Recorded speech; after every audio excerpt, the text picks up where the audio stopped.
Good evening and welcome to the Thursday edition of MCV News. I'm Glenn Wakai. Hirawami and Vicky Tudela will be up later with the weather report. Half a day, sports fans. Longshot Willie Uggan here. In a few minutes, I'll get the rundown in sports. But before all of that, topping our news this evening, you can breathe a sigh of relief. Your power will continue uninterrupted. In a surprising development, the Commonwealth Utility Corporation has met its financial obligation with Shell Marianas. The fuel supplier was paid the remaining $2.98 million owed to them today for a fuel bill that last week totaled $4.8 million. The conference room of the Commonwealth Utilities Corporation looked like a telethon in full swing. CUC board member Eloy Enos and CUC Executive Director Ray Guerrero spent all day on the phones to the island's larger businesses, asking them to come in and prepay their utility bills. The calls were coming and going so fast that Enos and Guerrero had their hands full. Then the checks started coming in. First to arrive was Dave Hawkins of Duty Free Shoppers with a check for $180,000. Then Livy Carpenter brought in the advanced utility payment for MTC, another $100,000. Adding to the kitty was Benigno Fitil of the L&T Group presenting a check for $500,000. In fact, it was first offered over 2 weeks ago and finally accepted today, and there's Benigno presenting the check. Toshimi Yoshida of the Nikko Hotel whittled away at CUC's fuel debt even further with his check of $380,000. The Saipan Grand Hotel also paid their utility bill in advance, $60,000 worth. Enos and Guerrero told reporters that the board had to do something to prevent outages, and since the House was refusing to appropriate the money, they had to turn to the private sector for help.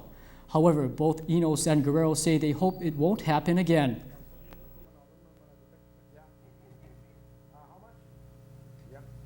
We can't sit and do nothing, for the legislature or for anybody to do it. We just got to do something.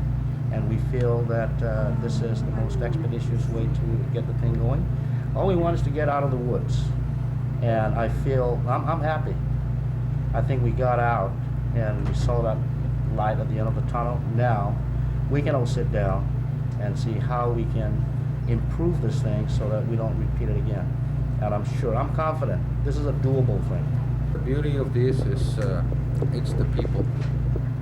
It's the people coming, paying for their bills. At CUC, we appreciate that. And this is something, like Eloy said, that not only from the business community that came to help, but the people as well. It's the most important, the public, that came and showed that they wanted to help. And for me, I can really say nothing but Jesus Masi from our customers. They're the best.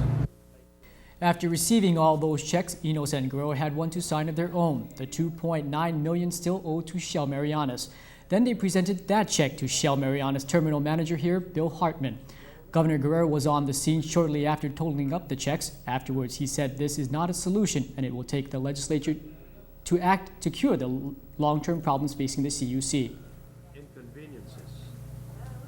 Like I said, the problem is solved.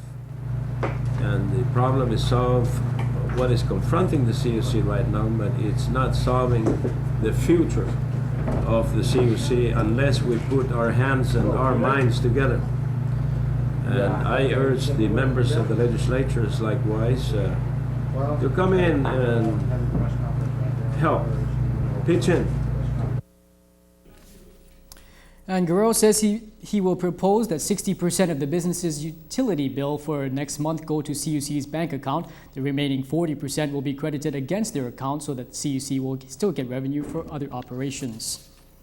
And in recent days, a little-known program administered by the Community and Cultural Affairs Office has been in the spotlight. The Low-Income Home Energy Assistance Program helps those on a tight budget. Now, many of those taking advantage of the government assistance are getting their power cut off. One lawmaker has tried to address concerns over the LIHI program for a number of months. And water are no longer luxuries in this day and age, but for some, the essential service is difficult to afford. Enter the Low-Income Home Energy Assistance Program, a service for those who are finding it hard to make ends meet and those who are handicapped or elderly. Senator Paul Manglonia introduced the bill 6 months ago, which will protect the entitlements of those involved. Because it will look at the needs of these people and give them additional subsidies. So I think that that's an area that we should start looking at because The bill was passed by the Senate and has been sitting in the House. What the bill does is provide a lower utility rate for those on the program.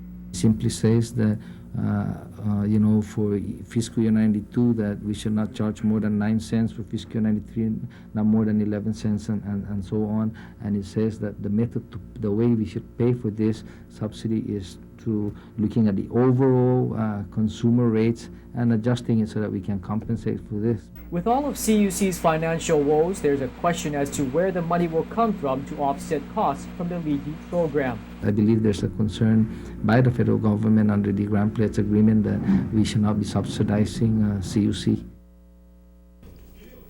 A cost recovery will require CUC to adjust its other fees proportionally to compensate for the lower fees paid by low-income households. The end result may mean an increase in your overall utility bill. And going back to our previous story, after the businessmen dropped off their money, Carlotta De Leon Guerrero talked with a number of business managers about why they prepaid their electricity bills to the CUC. Corporate citizen, and we wanted to continue with that image. We believe in the Commonwealth and the opportunities here, and we wanted to take full advantage of that. And that's why we have given the money to the CUC to help them at this time. Well, I understand that the CUC is in a very critical situation, finance basis, and they need a support from community. And since I'm receiving very strong support from CUC every day, this time I would like to help them in return. We definitely don't want to see blackout, and we wish our contribution may help in some ways to keep the power going, not only for the businesses but also for all the people in Saipan. Amidst all the publicity of resolving CUC's financial problems, the House of Representatives struggles to pass a fiscal year 93 budget. Ways and Means Chairman Pete Regis says the budget is ready for introduction and only awaits a call for a session. It's a budget which reflects the tightening of purse strings. So many things we want to fund, but the limited resources does not allow us to. And we have a unique situation here in Saipan and in particular the Commonwealth wide because of our constitutional mandate that we pass a balanced budget. Other municipalities can run a deficit to keep services running and can address shortfalls the following year. However, in the Commonwealth, if no budget is passed, government agencies operate under continuing resolutions. Continuing resolutions serve as a temporary band-aid fix, but I still feel that a government budget should be passed, and let's not keep activities or government activities operating under previous year budget.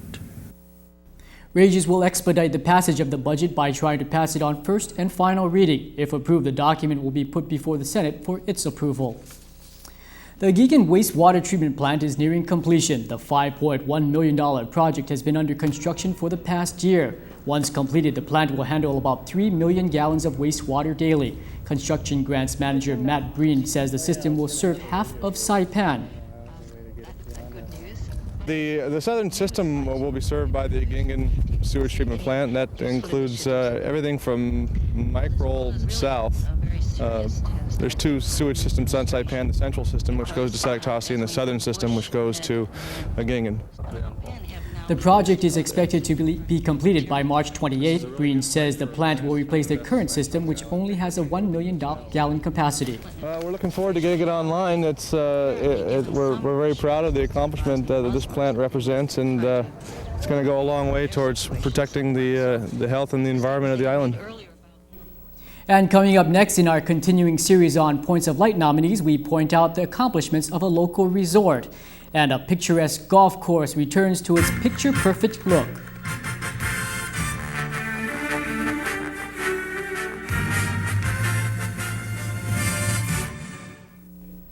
While the AGINGAN wastewater treatment plant nears completion, so too does the construction of a much-anticipated judicial court. Later this year, cases will be heard in a new building in Susupi. Pamela Picardal has more. The final planning stage for SAIPANS Judicial Court Complex is now underway. A legislation that was passed a few years ago, according to Associate Judge Marty Taylor, allowed court-generated fees to be put into a special building fund. Judge Taylor says the courts have annual court records of $800,000, and they anticipate more funds with the increase of cases. He told MCV News the courts are building up a pot of money to get a planned court complex off the ground.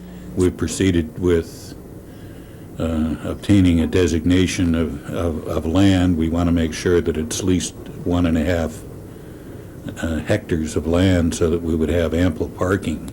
In a few years' time, a new courthouse will soon be erected on this site. This location, which measures about 15,000 square meters, will give rise to the projected judicial court complex for Saipan. Question where the Senior Citizen Center will be relocated when the two-story court building is in the works. Congressman Torres would like to have them at the Samoan Housing in Garapan. There's been other areas have been suggested, something more peaceful and tranquil than having it right here on Beach Road where the commercial center is. The last stage of the project programming report was submitted today by the Jordan Associates Group of Architects and Engineers to the Public Works Department. The final touches for the judicial court design will be completed by second quarter of this year, says project manager Juan Sablan. The final design will be submitting by April. By April? Yeah, so that will probably take 3 months to advertise for bid, so most likely by August or September will be out for bid.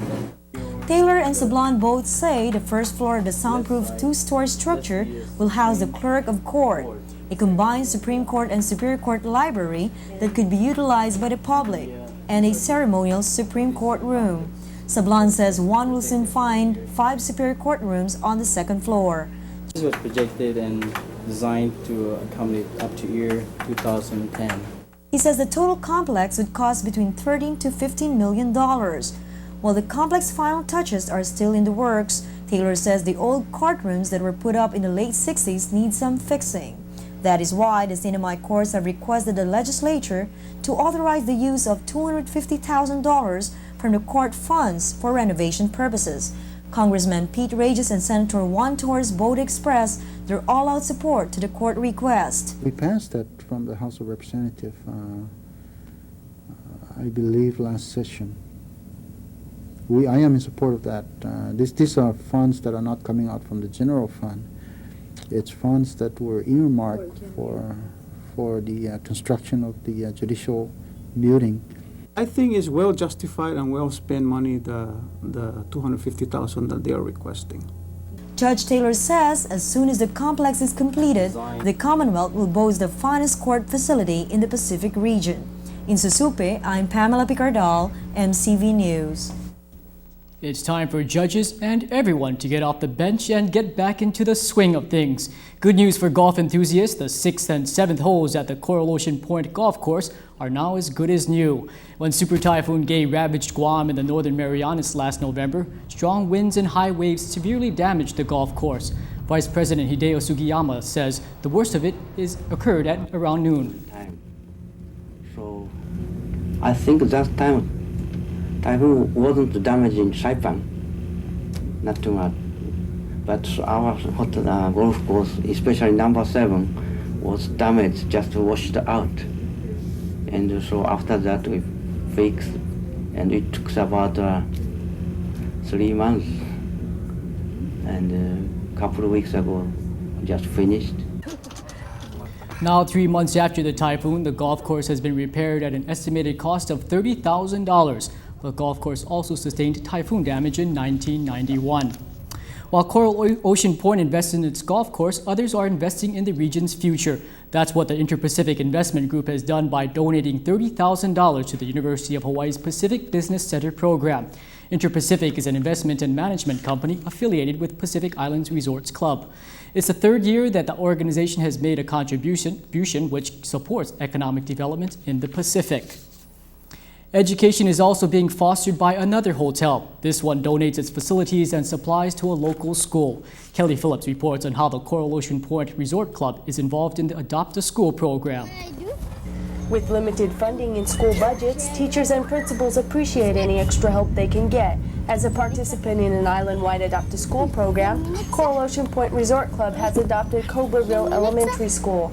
Principal Margarita Adriano tells us about some of the items donated to the school. They not only provide drinking water for our students, they just last 2 years, they provided 2 sets of playground equipment for the usage of our primary and upper graders. They have also donated library books. Coral Ocean Point Vice President Hideo Sugiyama says the Adopt-a-School program is important because it benefits the island's youth. Yeah, I think it's a very good system because not only so Japanese business and not only so our hotels, we should be cooperate to Northern Mariana Island, especially for young kids. They are growing up from now. So I think it's very most important. And with limited funding available and a budget that has yet to be passed, Adriano says the program really helps out the school. This Adopt-a-School program, I think, is very very instrumental in so many ways. We are not capable in purchasing a lot of things on our own because of the limited funding. The resort club also provides facilities for meetings, such as this one. Students from Cobreville and other schools also swim in the pool. Yeah, they have really enjoyed, and especially San Vicente School. I forgot his name, but so one American instructor taught them, and so 12 kids, after 1 year, they can swim very well. Perhaps one of the more important donations is the drinking water the hotel provides to the school.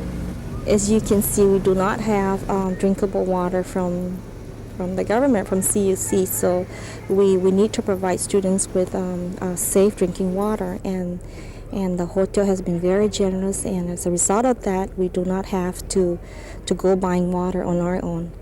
And then the playground facilities, that has really helped out our students. We do not have much discipline problems right now. Not too many students are referred. In Cobreville, this is Kelly Phillips, MCV News. As kids swing on the jungle gym, so too does Jimmy Connors as he continues playing tennis at the age of 40. Another upset in college basketball where the Villanova Wildcats do it to Pittsburgh.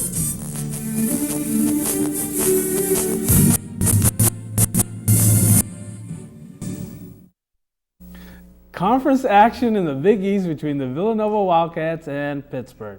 This game was for Pittsburgh to pace with St. John, who was leading the conference.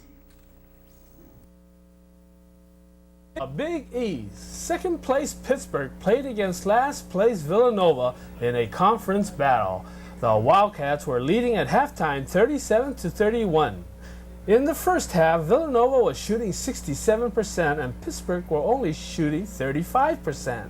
Lance Miller was the big man on campus. He had over 21 points. His average is only 12.9 a game. Miller plays post very well. Here he makes a drive along the baseline for a reverse layup.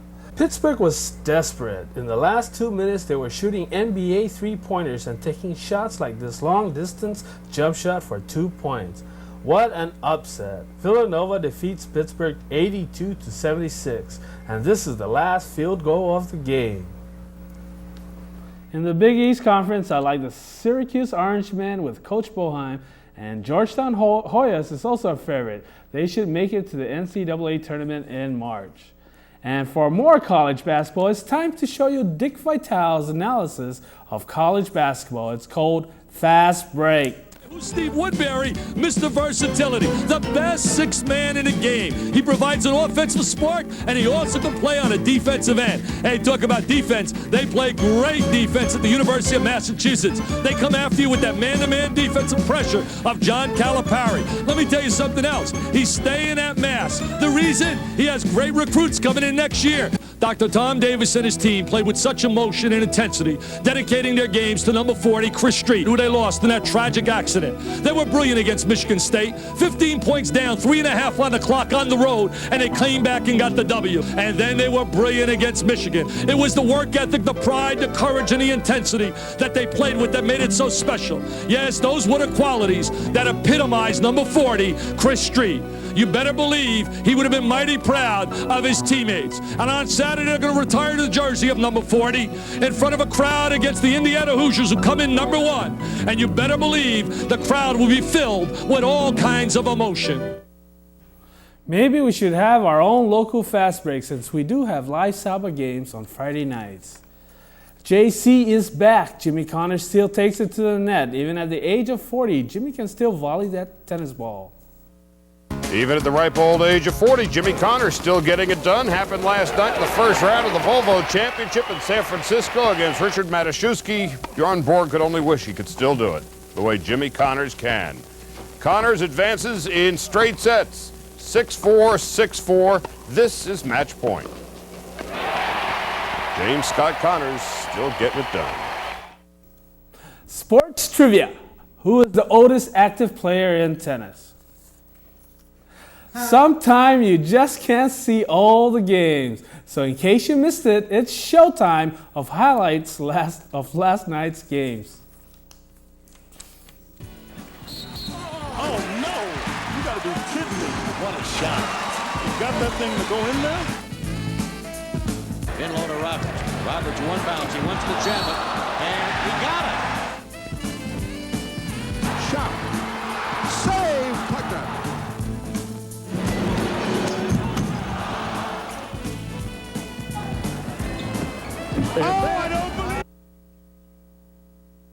Let's go around the world and check what's happening in international sports. Please get your boarding passes ready. We're about to board the jet. Travel to Europe and take a look at international sports. First stop, World Soccer. On Wednesday, USA officials unveiled ticket prices. For first-round matches, they will start at $25 a seat, $25 American. For the round of 16, they'll start at $35, $55 for the quarters, $90 for the semifinals, and then $180 for the final. The most expensive seats for the final, $475. Let's get back onto that plane, and your next venture is watching Irina Prevalova break the world record on the 50-meter. We'll go ahead and take a look at that. Prevalova not only broke the record once on Tuesday, but twice. This is her final sprint. 6 seconds flat. The previous record was 6.11, set in 1980. Here we go again, this time to Belgrade to watch a local basketball game between Red Star and Partizan. Red Star is in white. The score tied at 94. The clock ticking down when Alexander Trisonovic launches it up. Good. Red Star wins it 97-94. They're going nuts. Guys just falling all over the place.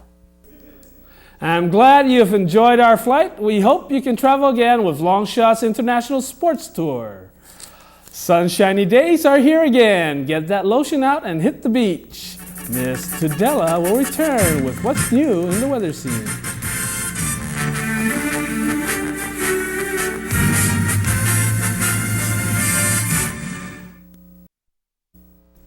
Get ready for a suntan because the sun is out and it will be shining in the next few days. Also, easterly winds are gusting up to 30 miles per hour, and this leaves the windsurfers out to play.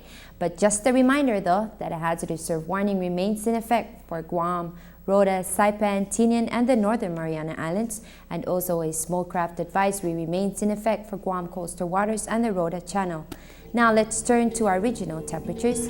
Today in the region, Rota and Tinian top at the same temp with 79 degrees. Palau posted a high of 81 with sunny skies. Guam and Yap both posted 80 degrees, and Ponape, Majuro along with Chuko 3 posted a high of 83 degrees with cloudy skies. Taking a look at the temperatures from around the Pacific, today in Manila, hazy skies took place with 75 degrees. Hong Kong was in the upper 50s. Tokyo's temperature was 43 degrees. Seoul had fog with 23. Taipei had clouds with 54. And down in Sydney, Australia, the temperature was 79 degrees with mostly cloudy skies. Surf tonight, hazardous 7 to 11 feet northwestern clockwise through southeastern exposures and 5 to 8 feet elsewhere. Seas moderate to rough 6 to 9 feet. We had a high tide of 2.4 feet at 4:24 this afternoon. The next low tide will be at 11:57 this evening with 4/10 of a foot. Sunset was at 6:22 and sunrise tomorrow morning will be at 6:47.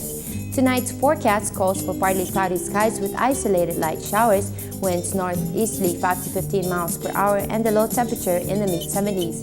Outlook for tomorrow will be mostly sunny skies. And that's all for our weather report. Stay tuned. We'll be back after this break. Stay with us. There are a number of things which need to come together each day to put on the 6 o'clock news. A lot of us here like to call it a daily miracle. This morning, 24 students from Grace Christian Academy came by the Marianas Cablevision studios to learn what goes on behind the scenes of a news operation. And we'll let them sign off for us this evening. That's all the time we have for news tonight. On behalf of the entire MCV News team and the students of Grace Christian, thanks for joining us tonight, and we will see you back again tomorrow night. Good night.